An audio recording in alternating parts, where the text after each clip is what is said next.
ಸೌಜನ್ಯಳಿಗೆ ನ್ಯಾಯ ಸಿಗಬೇಕು. ಈ ಎರಡು ವಿಷಯದಲ್ಲಿ ಯಾರೆಲ್ಲ ತನಿಖೆಗೆ ಅಧಿಕಾರಿಗಳು ನೇಮಿಸಿದ್ರು ಅವ್ರನ್ನ ಮಂಪರು ಪಕ್ಷಕ್ಕೆ ಒಳಪಡಿಸಬೇಕು. ದೇಶ ವಿದೇಶದಲ್ಲಿ ರಾರಾಜಿಸ್ತಾ ಇದೆ ಹೋರಾಟದ ಕಿಚ್ಚು. ನಮ್ಮ ದೇಶದ ಪ್ರಧಾನಮಂತ್ರಿ ಮೋದಿ ಅವರು ಯಾಕೆ ಮೌನ ವಹಿಸಿದ್ರಿ? ನಮ್ಮ ದೀನ ದಲಿತರ ನಾಯಕ ಸಿದ್ದರಾಮಯ್ಯನವರಾಗಿರ್ಬೋದು, ಯಾಕೆ ಉನ್ನತ ಮಟ್ಟದ ಒಂದು ತಂಡವನ್ನು ರಚನೆ ಮಾಡಕ್ಕೆ ನಿಮ್ಮ ಕೈಲಿ ಆಗ್ತಾ ಇಲ್ಲ? ಸೌಜನ್ಯ ಪ್ರಕರಣ ದೇಶ ವಿದೇಶದಲ್ಲಿ ರಾರಾಜಿಸ್ತಾ ಇದೆ ಅಂದ್ರೆ ಪ್ರಧಾನಮಂತ್ರಿಗಳು ಒಂದು ಉನ್ನತವಾದಂತ ತನಿಖೆಯನ್ನ ಯಾಕೆ ಮಾಡಿಸಬಾರ್ದು? ಈ 224 ಜನ ಶಾಸಕರಾಗಿರ್ಬೋದು, ಈ ವಾನ್ಗಟ್ಟ ಒಂದಿನಾರು ಬೀದಿಗಿಳಿದು ನೊಂದ ಜೀವಗಳಿಗೆ ಹೋರಾಟ ಮಾಡಿಲ್ವಲ್ಲ, ಇಂಥ ಮಾನ್ಗಟ್ಟ MLAಗಳನ್ನ ನಾವು ಹೆಂಗೆ MLAಗಳು ಅಂತ ಸ್ವೀಕರಿಸಕ್ಕಾಗತ್ತೆ? ಕನ್ನಡದ ಬಂಧುಗಳೇ, ಇವತ್ತು ಮೈಸೂರು ಕನ್ನಡ ಪರ ಒಕ್ಕೂಟಗಳು ಎಲ್ಲ ಸೇರಿ ನನ್ನೆಲ್ಲ ಆತ್ಮೀಯ ಕನ್ನಡದ ಬಂಧುಗಳು ಸೌಜನ್ಯ ಪ್ರಕರಣಕ್ಕೆ ಸಂಬಂಧಪಟ್ಟ ಹಾಗೆ ಸೌಜನ್ಯಳಿಗೆ ನ್ಯಾಯ ಸಿಗಬೇಕು ಹಾಗೂ ಸಂತೋಷ್ ರಾವ್ಗೂ ನ್ಯಾಯ ಸಿಗಬೇಕು. ಈ ಎರಡು ವಿಷಯದಲ್ಲಿ ಯಾರೆಲ್ಲ ತನಿಖೆಗೆ ಅಧಿಕಾರಿಗಳು ನೇಮಿಸಿದ್ರು ಅವ್ರನ್ನ ಮಂಪರು ಪಕ್ಷಕ್ಕೆ ಒಳಪಡಿಸಬೇಕು ಹಾಗೂ ಈ ಮರು ತನಿಖೆ ಆಗಬೇಕು. ಇವತ್ತು ಏನು ಸೌಜನ್ಯ ಪ್ರಕರಣ ದೇಶ ವಿದೇಶದಲ್ಲಿ ರಾರಾಜಿಸ್ತಾ ಇದೆ ಹೋರಾಟದ ಕಿಚ್ಚು. ಅಂಥದ್ರಲ್ಲಿ ನಮ್ಮ ದೇಶದ ಪ್ರಧಾನಮಂತ್ರಿ ಮೋದಿ ಅವರು ಯಾಕೆ ಮೌನ ವಹಿಸಿದ್ರಿ? ನಮ್ಮ ನಾಡಿನ ಮುಖ್ಯಮಂತ್ರಿಗಳಾದಂಥ ಸಿದ್ದರಾಮಯ್ಯನವರೇ ಒಂದ್ ಕಡೆ ಪಾರದರ್ಶಕ ಆಡಳಿತ ಅಂತೀರಿ, ಸಂವಿಧಾನಬದ್ಧ ಆಡಳಿತ ಅಂತೀರಿ, ದೀನ ದಲಿತರ ಬಂಧು ಅಂತೀರಿ, ಅಹಿಂದ ಸಂಘಟನೆ ನಾಯಕ ಅಂತೀರಿ ಮಾನ್ಯ ಸಿದ್ದರಾಮಯ್ಯ ಮುಖ್ಯಮಂತ್ರಿಗಳೇ. ಇವತ್ತು ಸೌಜನ್ಯ ಪ್ರಕರಣಕ್ಕೆ ನೀವ್ಯಾಕೆ ಮೌನ ವಹಿಸಿದ್ದೀರಾ? ಕನ್ನಡ ಪರ ಹೋರಾಟಗಾರರು ಪ್ರಶ್ನೆ ಮಾಡುವಂತ ಸಂದರ್ಭದಲ್ಲಿ ನಿಮಗೆ ಕಿಂಚಿತ್ತು ಚಿಂತನೆ ಇಲ್ವೇ? ನಿಮ್ಮ ಮನೆಯಲ್ಲಿ ಹೆಣ್ಮಕ್ಳ ಮೇಲೆ ಅತ್ಯಾಚಾರ ಆದ್ರೆ ಮಾತ್ರ ನಿಮಗೆ ರೋಷ ಬರೋದು? ಜನಸಾಮಾನ್ಯರ ಮಕ್ಕಳ ಮೇಲೆ, ಜನಸಾಮಾನ್ಯರ ಮೇಲೆ ದೌರ್ಜನ್ಯಗಳು ಅತ್ಯಾಚಾರಗಳಾದ್ರೆ ನಿಮಗೆ ಯಾವುದೋ ಮನಸ್ಸಿಗೆ ಮುಟ್ಟಲ್ವೇ?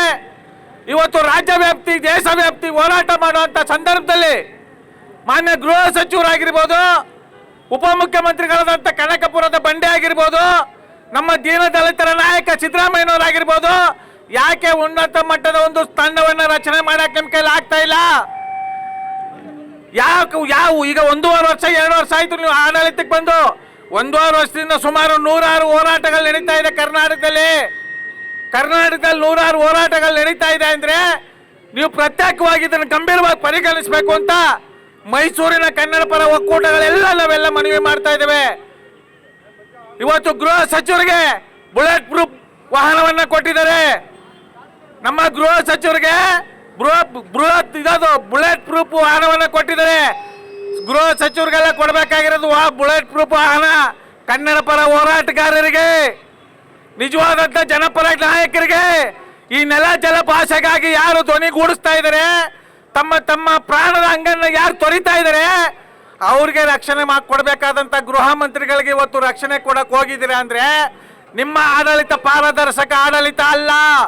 ನೀವು ನೊಂದ ಕುಟುಂಬಗಳಿಗೆ ಸರ್ವಾಧಿಕಾರಿ ಧೋರಣೆ ಮಾಡ್ತಾ ಇದ್ರೆ ಹೊರತು ನಿಮ್ಮ ದರಿದ್ರ ಜೋಳಿಗೆಗಳನ್ನ ತುಂಬಿಸ್ಕೊಳ್ಳಕ್ಕೆ ನೀವು ರಾಜಕಾರಣಕ್ಕೆ ಬಂದಿದ್ರೆ ಹೊರತು ಕಟ್ಟ ಕಡೆಯ ವ್ಯಕ್ತಿಗೆ ನ್ಯಾಯ ಕೊಡುವಂತ ನೀವು ಯಾರು ಮಹಾನ್ ನಾಯಕರಲ್ಲ ಅಂತ ನಾವು ಗಂಟಘೋಷವಾಗಿ ಆಗ್ರಹ ಮಾಡಬೇಕಾಗುತ್ತೆ. ಇವತ್ತು ಪ್ರಧಾನಮಂತ್ರಿಗಳು ಯಾಕೆ ಎಷ್ಟೋ 2ನೇ 3ನೇ ಬಾರಿ ಪ್ರಧಾನಮಂತ್ರಿಗಳು ಆಯ್ಕೆ ಆಗಿರೋದು ಸೌಜನ್ಯ ಪ್ರಕರಣ ದೇಶ ವಿದೇಶದಲ್ಲಿ ರಾರಾಜಿಸ್ತಾ ಇದೆ ಅಂದ್ರೆ ಪ್ರಧಾನಮಂತ್ರಿಗಳು ಒಂದು ಉನ್ನತವಾದಂತ ತನಿಖೆಯನ್ನ ಯಾಕೆ ಮಾಡಿಸಬಾರ್ದು?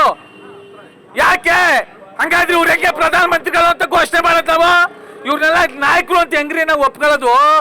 ಇವ್ರು ಯಾರ ಪರ ಕೆಲಸ ಮಾಡ್ತಾ ಇದ್ದಾರೆ ಅಂತ? ಪ್ರಧಾನಮಂತ್ರಿಗಳಾಗಿರ್ಬೋದು, ಈ 224 ಜನ ಶಾಸಕರಾಗಿರ್ಬೋದು, ಈ ವಾನ್ಗಟ್ಟ ಒಂದಿನಾರು ಬೀದಿಗಿಳಿದು ಈ ನೊಂದ ಸಮಾಜಗಳಿಗೆ ನೊಂದ ಜೀವಗಳಿಗೆ ಹೋರಾಟ ಮಾಡಿಲ್ವಲ್ಲ, ಇಂಥ ಮಾನ್ಗಟ್ಟ MLAಗಳನ್ನ ನಾವು ಹೆಂಗೆ MLAಗಳು ಅಂತ ಸ್ವೀಕರಿಸಕ್ಕಾಗತ್ತೆ? ಯೋಚನೆ ಮಾಡಿ. ಇವರ ಸಂಬಳ ಜಾಸ್ತಿ ಮಾಡ್ಕೊಳಕ್ಕೆ ಹೋರಾಟ ಮಾಡ್ತಾರೆ ಇವರು ಜನಗಳಿಗೆ. ಇವತ್ತು ಪ್ರತಿಯೊಂದರಲ್ಲೂ ನಾವು ಕುಗ್ತಾ ಇದೀವಿ, ನಮ್ಮ ನೋವನ್ನ ನಾವೇ ನಿಂಗ್ತಾ ಇದೀವಿ. ಕನ್ನಡ ಪರ ಹೋರಾಟಗಳ ಕಷ್ಟ ಕೇಳ ಅಂತ 224 ಜನ MLAಗಳಿಗೂ ಯಾರಿಗೂ ಸಹ ಉದಾರ ಮನಸ್ಸಿಲ್ಲ.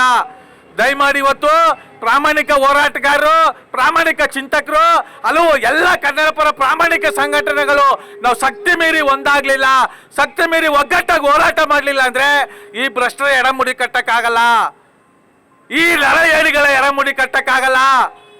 ದಯಮಾಡಿ ಮುಂದಿನ ದಿನಗಳಲ್ಲಿ ನಾವೆಲ್ಲ ಸರ್ವತೋಮುಖವಾಗಿ ಜಾತಿ ಬಿಡಬೇಕು. ಮೊದಲನೇದಾಗಿ ನಾವು ಜಾತಿ ಬಿಡಬೇಕು, ಪಕ್ಷ ಬಿಡಬೇಕು, ಹುಚ್ಚು ಅಭಿಮಾನವನ್ನ ಬಿಡಬೇಕು. ಈ ಮೂರು ನಮ್ಮನ್ನ ಓಡಿಸ್ಕೊಂಡಿರೋದ್ರಿಂದ ನಮ್ಮ ನಾಳೆ ಬಂದ್ರು ಲೂಟಿ ಮಾಡ್ತಾ ಇದ್ದಾರೆ, ಲೂಟಿಕೋರರಾಗಿ ಇವತ್ತು ನಮ್ಮನ್ನ ಆಳ್ತಾ ಇದ್ದಾರೆ. ಅದರಿಂದ ನಮ್ಮ ಮೈಸೂರು ಹೃದಯವಂತ ಕನ್ನಡಿಗರ ಬಳಗದಿಂದ ಸತತವಾಗಿ ನೀವೇ ನೋಡ್ತಾ ಇದ್ದೀರ ನಮ್ಮ ಹೋರಾಟವನ್ನ. ನಾವೆಲ್ಲ ಗ್ರಾಮ ಪಂಚಾಯತಿ ಸದಸ್ಯರಿಂದ ಹಿಡಿದು ಮೋದಿ ತನಕ ನಮ್ಮ ಸೇವೆ ಮಾಡಕ್ ಬಂದಿರತಕ್ಕಂಥ ಸೇವಕರನ್ನ ನಾಯಕರು ಅಂತ ಮಾಡಿ ಇವತ್ತು ನಮ್ಮ ಪಾಡಿ ನಾಯಿ ಆಗಿದೆ ಅಂತ, ನಮ್ಮ ಪಾಡಿ ನಾಯಿ ಪಾಡಾಗಿದೆ ಅಂತ ಹೇಳ್ತಾ ನನ್ನ ಮಾತ ಸಮರ್ಪಿಸ್ತಾ ಇದ್ದೀನಿ. ಜೈ ಕನ್ನಡಾಂಬೆಗೆ, ಜೈ ಕನ್ನಡ ಮಾತೆಗೆ, ಜಗನ್ಮಾತೆ ಚಾಮುಂಡೇಶ್ವರಿಗೆ, ನಾಲ್ವಡಿ ಕೃಷ್ಣರಾಜ ಒಡೆಯರಿಗೆ, ಡಾಕ್ಟರ್ BR ಅಂಬೇಡ್ಕರ್ ಅವರಿಗೆ.